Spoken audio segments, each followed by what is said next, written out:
For today's recipe, we're going to show you how to make an amazing beef Wellington on the Traeger grill. So let's head out, get the grill fired up, and then time to do some prep. We'll go ahead and top off with those Ace Reserve Blend pellets, and then today's cook temperature is going to be 375 degrees. So we'll go ahead and hit ignite, and we are good to go. Okay, for today's ingredients, we're going to start off with some baby portobello mushrooms or cremini mushrooms. That's going to help make our duxelle. We're going to have a little bit of rub-a-dub to season our steak. And then we've got a little bit of garlic, some thyme, some chopped up rosemary, an egg, a little bit of heavy cream, some oil, and then we've got two fillets that we're going to use today. But then I'll tell you what, check this out. Right here is that puff pastry. This is going to be what's going to help us wrap those steaks up, make them absolutely amazing. But pretty simple, super easy ingredients. Now, time to get some prep done. All right, the Traeger is fired up and preheating, so we'll go ahead and lightly coat these steaks with a little bit of that canola oil that we like. Make sure we get it everywhere, right? All the sides, all the tops, all the bottoms, everything we can. And then we're going to take a little bit of that rub-a-dub, and that's going to be our seasoning today. We're just going to go light. We want to get a nice light coating on everything, all the sides, everything, because we're actually going to give this a sear ahead of time. So we'll just do a nice light coat of rub-a-dub, get that flavor started off, get everything ready to go, and then we'll let these guys sit for just a couple minutes while we heat up our saute pan, because today, like I said, we're going to give these guys a good sear. Okay, one of the first steps is time to add a little bit of oil to the pan because we are going to need to sear these steaks off and give them a little bit of cook and a little bit of color. Now, we are not trying to cook them, right? What we are trying to do is get a really nice sear all along the sides, the top, the bottom. So we'll go ahead and make sure that oil does its thing in there. We'll get those steaks seared off really, really nice. All right, now that we have side one seared, let's go ahead and turn that over to side two. We're talking about 90 seconds aside here, nothing too long. Like I said, we don't want to cook these. We just want to give them a chance to kind of do their thing, get a little bit of sear on them, and then that way they'll be ready for that puff pastry when the time comes. All right, so now that we have that side done, we'll go ahead now and start rotating it on all the sides just to get a really nice sear all along the edges as well. So we'll continue to do this and roll it until we keep getting a nice sear like that. And there you have it. So we'll go ahead and finish these up. When we come back, we're going to show you how to do the mushroom duxelle next. Get step number 2 ready. Okay, now that the steaks are all seared, we're going to go ahead and get them onto a cooking sheet just like we have here. And next up, time to get these into the fridge to chill out a little bit before we make that mushroom duxelle. All right, time to make our mushroom duxelle. First thing we're going to do is go ahead and add some oil to the pan. Now we have preheated that pan.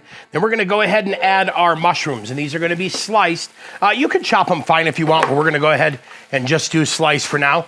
What we're going to go ahead and do then is get these all sauteed up until they start to purge a little bit of their moisture. And once these things cook down a little bit and start to reduce, we'll show you what the next step is. But we'll go ahead, get these guys started off. All right, as you can see, these are starting to cook down a little bit, which is exactly what we want. We want them to reduce some of that moisture. Now, once we start seeing a little bit of moisture in the bottom of the pan, hey, guess what? Time to add our garlic because we want to get that garlic cooked in as well. So we'll add our garlic and we're going to keep cooking these mushrooms now until they soften fully and turn into a nice little paste. And then we'll add our herbs. So we'll go ahead and keep cooking these. We'll show you what they look like right at the time. Is it ready to add the herbs? All right, as you can see, there is not a lot of moisture left in the bottom of this pan, and that's good because we want to cook all of the moisture out of these mushrooms to help us make a duxelle or a mushroom duxelle. So what we're going to do is go ahead and add the rosemary now. We're going to add a little bit of thyme. All right, just like so. And then we're going to add a little bit of salt, just a tiny bit here, just to kind of get the seasoning going. Then we're going to add a little bit of cracked black pepper, about a half a teaspoon of each just to season it. Feel free to adjust it to your preference. Like we always say, add as much or as little as you like, all right? So now that we have everything seasoned, we have the herbs in there. We've cooked those herbs for a few seconds. Now, time to add our heavy cream. And basically what we're going to do is cook that cream down and turn this into a nice, beautiful mushroom paste. So we'll just keep cooking it and reducing it until this comes out absolutely perfect. And we'll show you what it's like when we're done. Well, there you have it. As you can see, we are right where we want to be right now. Look at that. We are fully reduced. We're going to go ahead and shut our pan off and get this off the heat, and that's it right there. All right, so everything is in the fridge, the tenderloin and the mushrooms. We've got our pastry here. We're gonna go ahead now and whisk an egg. I'm just adding 1 tablespoon of water, but we're gonna go ahead and whisk this up and make an egg wash. Okay, it is time to wrap. So very carefully, we're gonna go ahead and take that puff pastry out of the package, get it kind of set here and ready to go. Now, you wanna do this fast because we definitely do not want that puff pastry to work its way into being dry. So what I'm gonna do is cut it into 4 squares, and I guess that's about a 4x4 square. We're gonna use 2 of them. So we'll take the other 2 and set those aside for the next round of Wellingtons, and we'll get these guys ready. Now, what I'm gonna do is give them a slight stretch with my hand on both sides, just like that. Give that a slight stretch as well.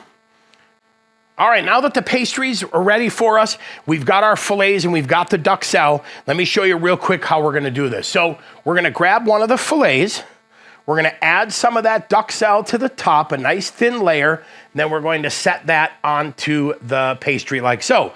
Next, we're gonna go ahead and put another thin layer right on top, like that. As you can see, we have 2 small pans here that we're gonna put the Wellingtons on, and I just added a little bit of oil. We'll move those guys around when the time comes, but now here's what we're getting ready to do.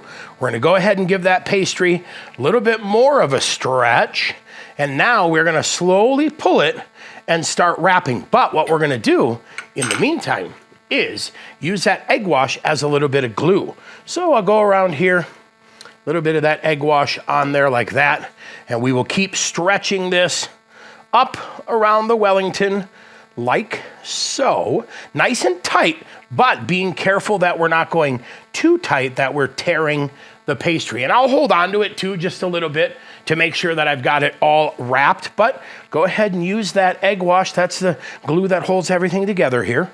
And we'll pull a little bit more this way, a little bit more that way. Yeah, let's see, looks like we need a little more here. There we go. Like that. Like that. Make sure everything is sealed here on the bottom. I hold it for a second and voila, look at that right there. Perfect Wellington. So now what I'll go ahead and do is spread that oil out on my pan, and I'm going to set that Wellington down. Make sure I got everything wrapped here. Got one little spot. Go ahead and set that down on that pan just like so. We're ready for the Traeger. Now, time to finish fillet number 2. Okay, Traeger's preheated to 375 degrees. We're gonna leave these alone now for 15 minutes. We'll shut the lid. We'll come back and check on them in 15 minutes. Here we are right after 15 minutes, and I'm gonna go ahead and leave these on for probably another 5 to 7. I'm looking for nice golden brown all the way around the whole Wellington, so we'll go ahead and close it for another 5 to 7 minutes, and when we come back then, should be time to egg wash it and get things finished up. Here we are now, right at the 20-minute mark. I'm gonna take the temp of this steak real quick, and we are at 110 degrees internal temp on the steak, which is great. We've got beautiful browning all the way around, which is also great. So now, time for us to go ahead and egg wash this. This is gonna add that fine a little bit of color. Just doing a light basting of egg wash all the way around. It's gonna help things come out perfectly. And then we'll go ahead and cook it until the steak hits, I don't know, 115 to 118 degrees. Then it'll be time to pull it, let it rest for just a little bit. All right, here we are right at that 25-minute mark. We took the temp on the steaks, ended up right at 115 degrees. So time to pull these off the grill. We'll see you in the kitchen. Here we go, after a 5-minute rest, time to slice in and see how we look. And I'll tell you what, that right there is not bad at all. There you have it, perfect beef Wellington off your Traeger grill. Well, there you have it, amazing beef Wellington on the Traeger grill. Now, if you need an epic side dish to go along with this, our smoked corn pudding video, that coming up next.